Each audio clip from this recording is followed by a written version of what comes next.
자, 그럼 다시 시조 개간에 대해서 수업을 하도록 하겠습니다. 자, 시조가 무엇이었습니까? 고려 중엽 발생해서 고려 말과 조선 초의 그 형태가 완성되어서 지금까지 이어지는 우리 전통적인 시가의 갈래 이렇게 되어 있죠.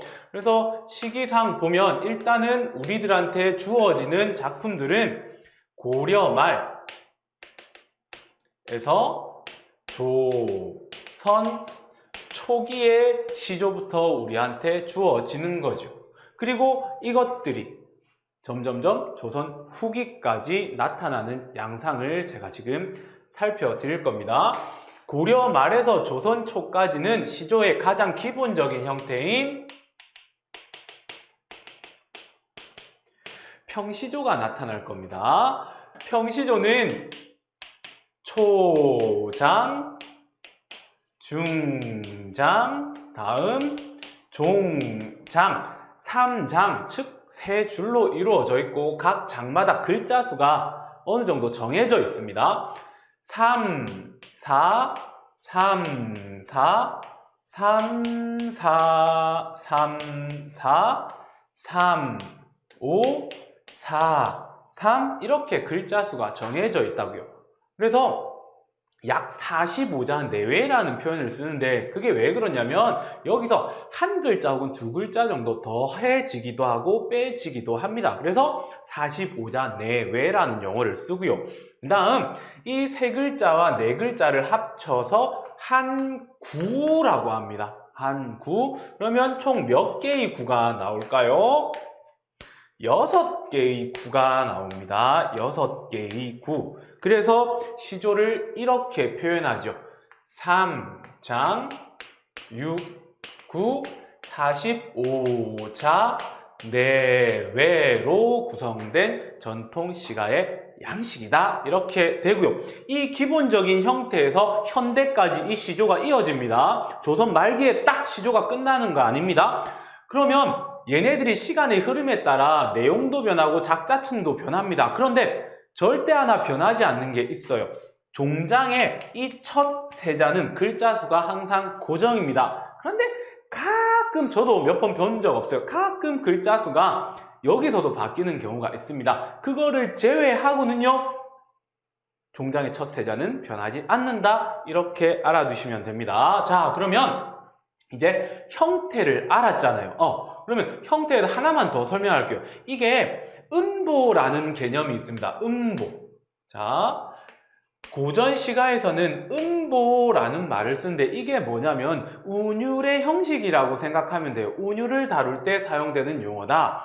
지금 현대어로 바꾸면 마디 이렇게 생각하면 되고요. 혹은 다른 데 표현은 말의 덩어리 이렇게 생각하면 됩니다. 그게 뭐냐면 쉽게 지금 세 글자가 있죠. 이 세 글자가 한 덩어리가 되는 거예요. 그러면 얘가 한 음보 되는 거죠.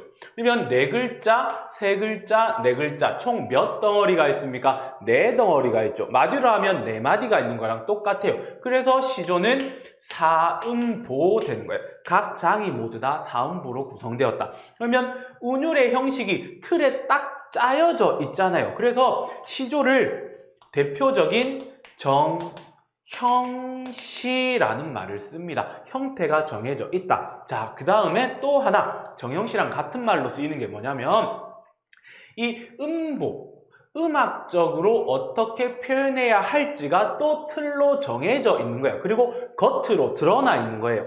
그래서 얘네들을 외, 형, 률이라는 용어로 씁니다. 그래서 같은 의미로 받아들이시면 됩니다. 자, 그 다음에 이제 작가층을 볼게요. 주로 고려 말 조선 초에는 양반층이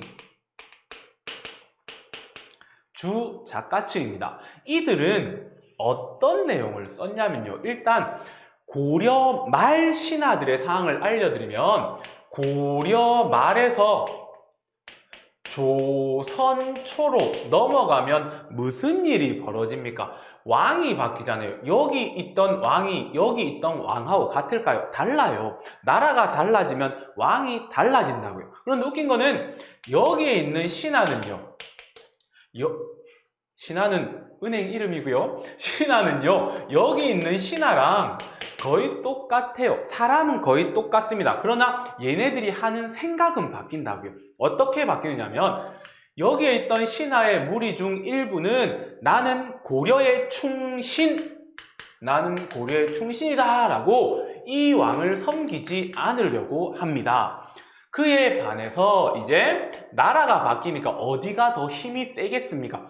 여기보다는 여기가 더 힘이 세겠죠. 그래서 이렇게 변해버리는 신하들이 있어요. 그러면 조선의 입장에서 조선의 개국에 힘써온 신하들을 무엇이라고 하느냐? 좋은 말로 이렇게 합니다.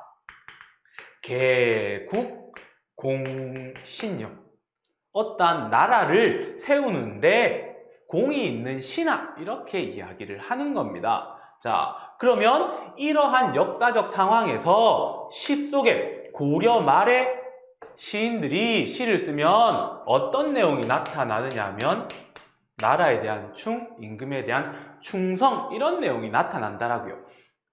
그 다음에 이제 두 번째는 무엇이냐면 얘들은 신하지만 한 가정에 가면 뭡니까? 자식이잖아요. 자식. 맞죠? 그러니까 자식으로서 부모에 대한 효의 개념이 들어있는 그런 시를 쓴다라는 거죠. 그래서 이 충과 효를 다른 말로 어떻게 표현하냐면 유교적 이념, 이런 말을 씁니다. 왜? 우리는 유교라는 가치 체계를 가진 사회에서 살고 있습니다. 그래서 그 유교하면 떠오르는 게 임금에 대한 충과 부모에 대한 효거든요. 그래서 여러분들 문제 풀 때 충효 나오면 유교적 이념 떠올리면 되고, 유교적 이념이란 단어가 나오면 충 아니면 효로 때려잡으면 됩니다.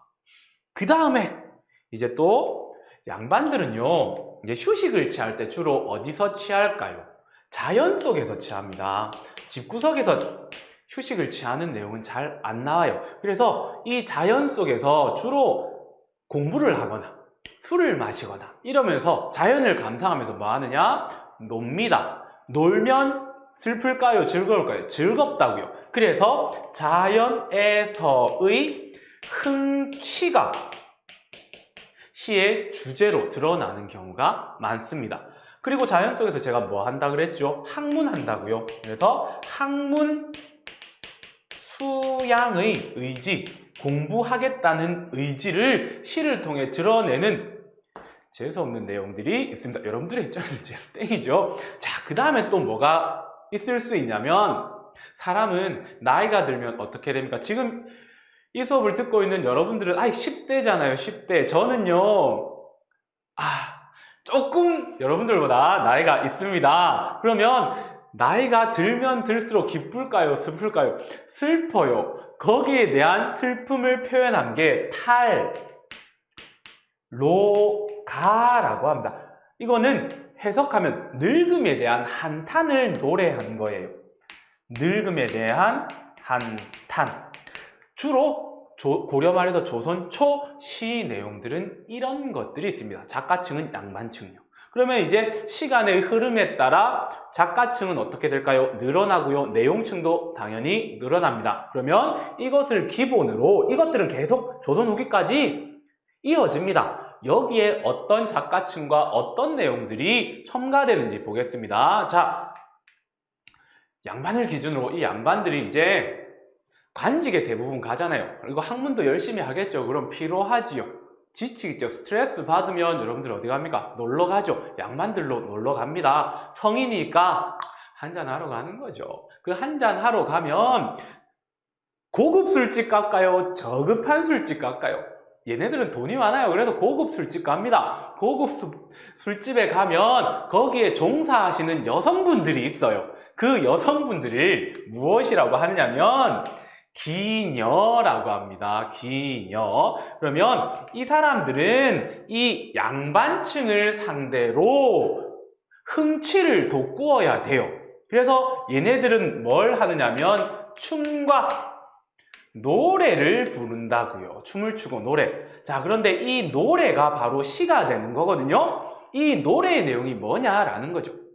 양반들이 업무에 지쳐서 술 먹고 스트레스 풀러 옵니다. 여러분들 노래방 공부하다가 노래방 가는 거랑 똑같아요. 자, 인성아, 너 노래방 가서 노래 부를 때 그 가사의 내용이 애국가니? 아니잖아. 그치? 양반들도 마찬가지입니다. 여기 와서 어떤 충, 효 이런 유교적 이념의 가사를 부르는 거 싫어하겠죠. 그러면 얘네들이 흥을 돋구기 위해서 어떤 노래를 불렀을까요? 유행가요, 대중가요. 대중가요의 그럼 주된 내용이 뭡니까? 사랑이죠. 사랑과 이별, 그리고 똑같은 내용이죠. 그리움, 님에 대한 그리움, 이런 내용들을 주로 부른다라는 거죠. 그러면 그때 당시의 시조의 내용에 이 작가층과 이 내용이 포함된 겁니다. 자, 그 다음에 이제 훌쩍 가서 조선 후기로 가면은 평시조에서 형태가 조금 달라지는 시조가 나옵니다. 그게 뭐냐면 사설시조라는 조선 후기의 시조의 갈래인데요. 이 사설시조는 뭐냐면 평시조를 기준으로 저기 중장에 가운데 줄에 2구 이상이 길어진, 겁나 길어진 시조를 사설시조라고 합니다. 왜 이렇게 시조가 길어졌냐면 여기에 작가층이 등장하는데 누가 등장하냐면 평민들이 시조의 작가층으로 등장한다라는 거죠. 자, 그런데 평민들은 공부할 시간이 있어요? 없어요. 일해서 먹고 살기 바빠요. 그래서 문학적 소양이 낮아요. 그래서 양반들이 쓰는 저 틀에 자신의 생각을 나타낼 수가 없는 거예요. 그래서 시의 길이가 길어질 수밖에 없는 겁니다. 자, 그래서 평민들이 이렇게 사설시조의 형태로 자신의 생각을 표현하는데 주로 평민들은 즐겁게 살아요? 힘들게 살아요? 힘들게 삽니다. 힘들게 사는 원인 중에 하나가 가장 큰 게 뭡니까? 괴롭히는 인물들이 있다고요. 그 괴롭히는 인물들이 낮은 인물들이 아니라 높은 인물들이죠. 그런 인물들을 뭐라고 합니까? 나쁜 새끼. 맞죠? 같은 말로 이렇게 하죠. 탐, 관, 오, 리요. 탐관은 관리인데 경제적인 것만 탐하고 백성들을 괴롭히는 인물들이에요. 이 탐관 오리에 대해서 뭐 한다? 비판하는 내용이 주로 등장합니다. 그 다음에 평민들은 자연이 배경으로 등장합니다. 자, 그런데 양반들도 자연이 배경이 등장했죠. 양반들은 자연에서 뭐 했습니까? 술 먹고 놀아요. 공부하거나. 그런데 평민들은 먹고 살기 바쁘다 그랬죠? 이 자연에서 노동을 한다고요. 노동. 그래서 주로 노동의 즐거움을 표현하기도 하고요. 노동하다가 괴롭잖아요. 그래서 이 노동하고 괴로운 삶의 슬픔, 애환을 드러내는 내용이 등장하기도 합니다. 그리고 평민들이 부르는 노래가 대중가요잖아요. 그러니까 여기에 대한 내용은 사랑, 이별의 내용들이 굉장히 많이 포함되어 있습니다. 자, 여기까지가 여러분들이 고3 졸업할 때까지 시험 칠 때 나오는 모든 시조의 대부분의 내용이에요. 형식과 내용이에요. 이 정도 틀을 가지고 이제 시조가 나오면, 모르는 시조가 나오면 한번 잡아서 넣어보세요. 그러면 거의 99% 다 적용이 될 겁니다.